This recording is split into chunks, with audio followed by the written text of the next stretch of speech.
Hey everyone, so this is Rosewood Season 2, Episode 10, called Bacterium and the Brothers Panitch? Sorry. Uh, so anyway, the episode starts off with Rosie and Villa waking up, respectively, with their respective, or seems like respective partners. Villa wakes up, I think, wakes up in a bed alone. Um, after having, I guess, sex with Adrian or something. I don't know. I couldn't tell.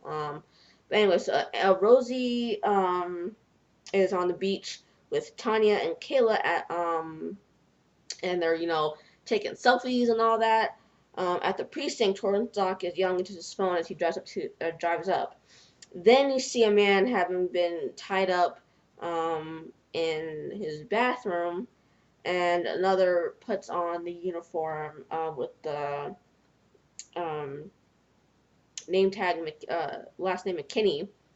Um, Via then goes to Adrian at in the morgue as he works in a dead body and tries to apologize about standing him up at the theater. He tells her not to sweat it, but to tell him what she does want, since she appears to know what she doesn't want. In the elevator, Rosie goes on about his relationship and then asks Via about how hers is going, but she doesn't say. Slade then starts giving a tour of the East Miami Police Department to some kids who are who are um, showing exemplary work in high school and interest in the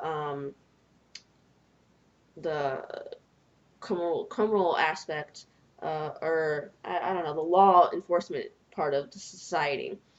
As Slade is introducing some of the men and women working with him, the guy who stole the uniform takes everyone hostage. He demonstrates what he will do if people don't listen to him by blowing up one of the vending machines.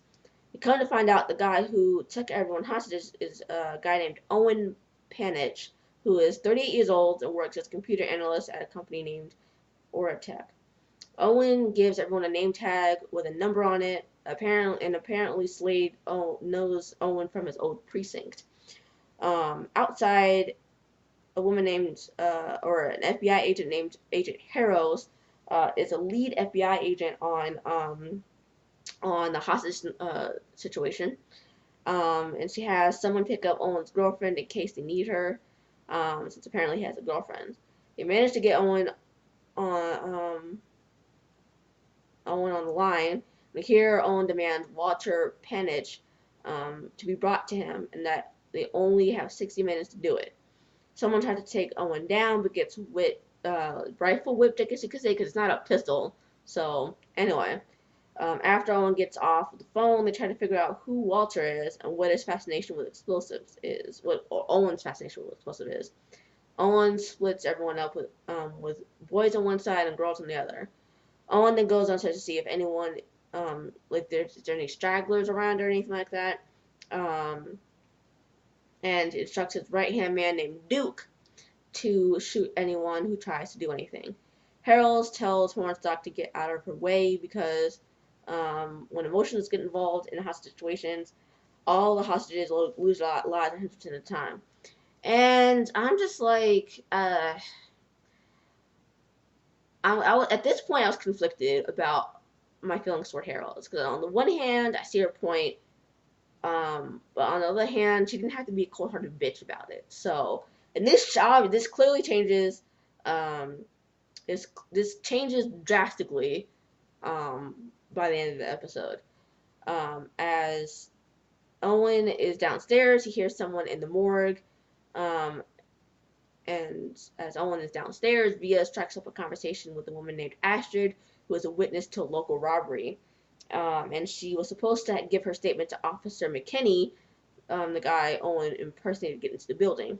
Owen, or before I get to that, the story the woman says is that she was in the mall, a local mall, and she um, saw these two guys who committed a robbery at the mall, um, run past her and she was in front of this pretzel shop who I can't remember the name of it at the moment, but she was in front of this pretzel shop and that was in this particular mall, and it's a specific mall too. It's not like any generic mall; it's a specific mall, um, and so that's basically why she's there, apparently.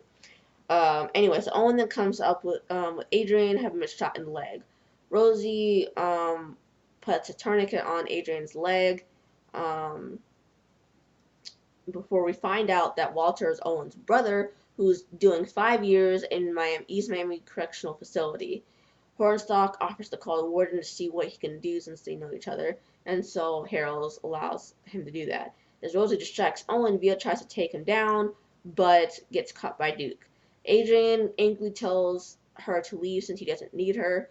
Rosie tells Adrian not to give up on her. As Rosie gets supplies to treat Adrian, Owen tells Rosie that his brother is in prison for something he didn't do because he and his family couldn't afford his legal bills anymore and thus forced to take a plea bargain. Owen then also says Slade mishandled the case, so they decide to go talk to Slade, but Slade doesn't seem to want to cooperate, so Rosie offers to talk to him by himself. Um, Slade then tells Rosie that Walter was trying to cash a fake lottery ticket, and when he was caught, he assaulted a police officer and resisted arrest.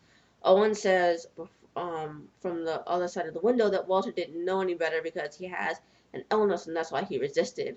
Slade demands to know what he did wrong, and Owen says that he tried to talk to Slade about his brother's illness, but Slade barely looked up from his desk when he tried to come talk to him about it and wouldn't listen.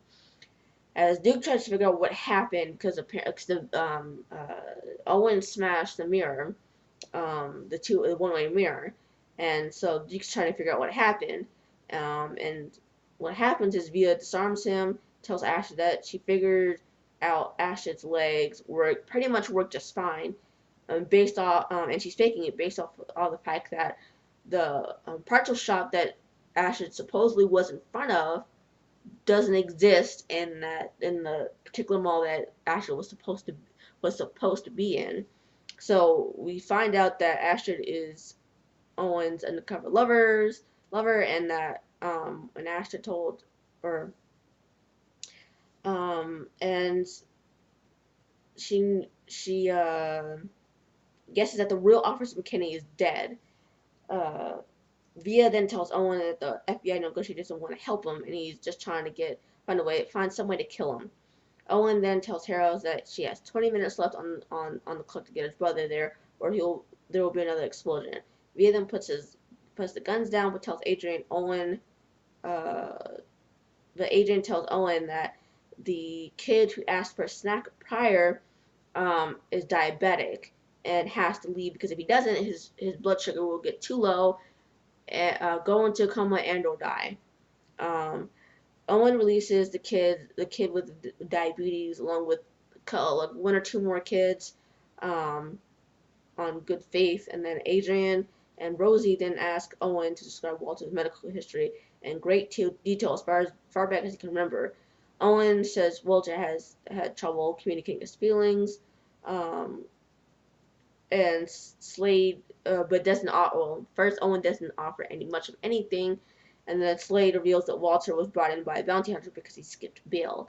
TMI and Pippi then go to Butters, the bounty hunter, um, and on the phone with Rosie, Pippi tells that Butters told her that Walter could have easily crushed him with his bare hands, but Walter didn't because Walter was definitely visually impaired. Rosie then thinks Walter has meningitis, and doctors missed it because the aspirin he was taking in jail suppressed his fever. Um, and when asked to go to the bathroom, Slade, starts trying to work on Astrid to get her to release him and tell him what Owen's endgame is, but she clearly isn't buying it. So Rosie then decides to go meet with Walter, and on his way to go do that, Hornstock tells him that he spoke with the warden, and he got told that Walter is a dangerous man. Um, Rosie finds out that Walter is not in the van whatsoever, and Harold's used it as a distraction. Um, she tells Rosie that he'll go back up into the building and tell Owen that he gave Walter top-notch clean bill of health. Back upstairs, Rosie tells the truth about it being a decoy. Duke then gets upset upon hearing the news and threatens to shoot a kid since Owen told him, Owen told Duke that Duke could take anything he wanted from the evidence locker, which I presumed to be anything, a piece of evidence in a case against him, and calls Owen weak. Before we see what happens, trigger is pulled and Villa calls Harold to tell her a man is down. Kind of found out that it's Duke that was shot, and I'm pretty sure he's dead at this point. It looked like he was dead. And when she gets off the phone, she tells Owen that they do it her way. Hornstock then tells Harold why the way she operates is a problem, and she fires back saying that there's a problem mentally with Hornstock because not only did Hornstock beat up the wrong guy 18 years prior for a crime that the guy didn't commit, but Hornstock hid behind a lie and everything. So Hornstock doesn't take it down lying though. He tells her this whole circus is about her. She won't listen and sends him away. Owen then calls and tells her that Hornstock is to get on the phone, and once on the phone, he tells Owen about him managing a brother and how they were always different. And Ira gets kind of vulnerable here and tells how his younger brother got married, I think, the day before, and he wasn't allowed to go to the wedding. But the people that Owen is holding hostage are basically family to him, or more family than his own blood.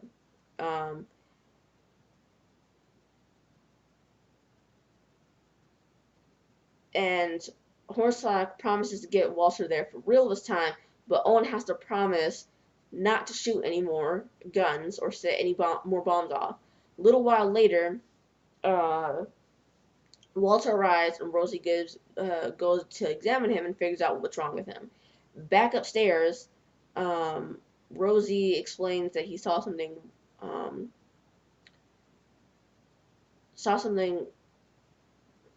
called Roth spots in Walter's eyes. They're basically, and if anybody doesn't know, they're tiny retinal.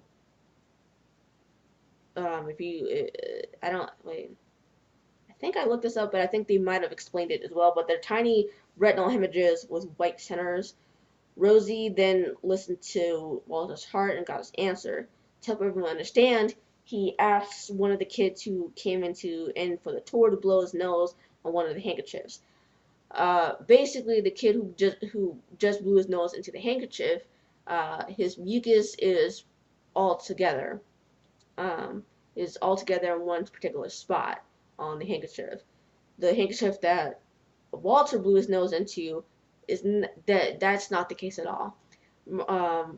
Walter's mucus isn't mucus at all. It's actually spinal fluid. And so basically it went everywhere on the handkerchief, not just in one particular spot. And so basically he's leaking spinal fluid because of having gone to the dentist 2 weeks prior and gotten a bacteria that got into his bloodstream and everything. Hornstock then lets Walter and Owen say goodbye when Owen gets taken downstairs. Villa then stays with the agent in the hospital, and they share a kiss. TMI and Pippi, for some reason I want to call her Poppy. I don't know why. I don't know why it's looking like Poppy. But anyway, so TMI and Pippi share a passionate kiss in the elevator, and it looked like they're about to get it the fuck on. I'm like, yo, get it, girls, like, get it. Like, if y'all can't stand not being with each other anymore, that's your prerogative. I wanted them back together because they were so damn cute together. But I'm glad that they seem to be heading back into the direction of being together. Personally, I'm happy that's happening. Then Rosie comes home with takeout, calls for Kayla and Tanya, and finds out they're both gone with his safe wide open. And it turns out Kayla was just using him for his large bank account. Um, okay, so I did not watch the preview for next week's episode, and that was my fault. I forgot to do that, so I don't know what's going on next week for Rosewood, but I'm sure it's going to be good. And anyway, so I don't think this is gonna be the last time we see Tanya, but I want to say Tanya is a low down bitch. I swear to God, she's a low down bitch. I wasn't expecting that to happen. I was not expecting her to just take off with the money. I mean, is Kayla even her real daughter? Like, is Kayla her daughter? Because I mean, if she's willing to lie about actually wanting to be with Rosie, who's to say that Kayla is actually her daughter? So I think that Kayla was. I mean, this is pretty much going to be my prediction since I didn't watch the preview for next week. Um, but I'm thinking Kayla's not even Tanya's daughter. Um, I think Tanya just paid her a portion of the money that she stole from Rosie um, to pretend to be her daughter, pers- personally. But yeah, like I said, I don't think this is gonna be the last time we see Tanya. If there's gonna be a season 3, I think they're gonna try to put off uh, bringing up Tanya again until then. If not, I think we're gonna see Tanya in the season finale at the latest. Um, but yeah, I don't think this is gonna be the last time we see Tanya. Um, I think Rosie's going to end up being able to confront her later on down the road. That's just me. Um, so this is gonna be a rather short Rosewood episode recap and review. So I mean it's only like it's less than 20 minutes. So anyway, I will see you guys next week on Rosewood since apparently now it's coming out on Fridays, not Thursdays. I really wish they would keep a time slot with Rosewood. But yeah, apparently now it's on Fridays. It comes on the episodes air on Fridays now at 8 p.m. instead of Thursdays at 8 p.m. So that's why I didn't put one up Friday. So there you go. See you guys next week on Rosewood. Bye.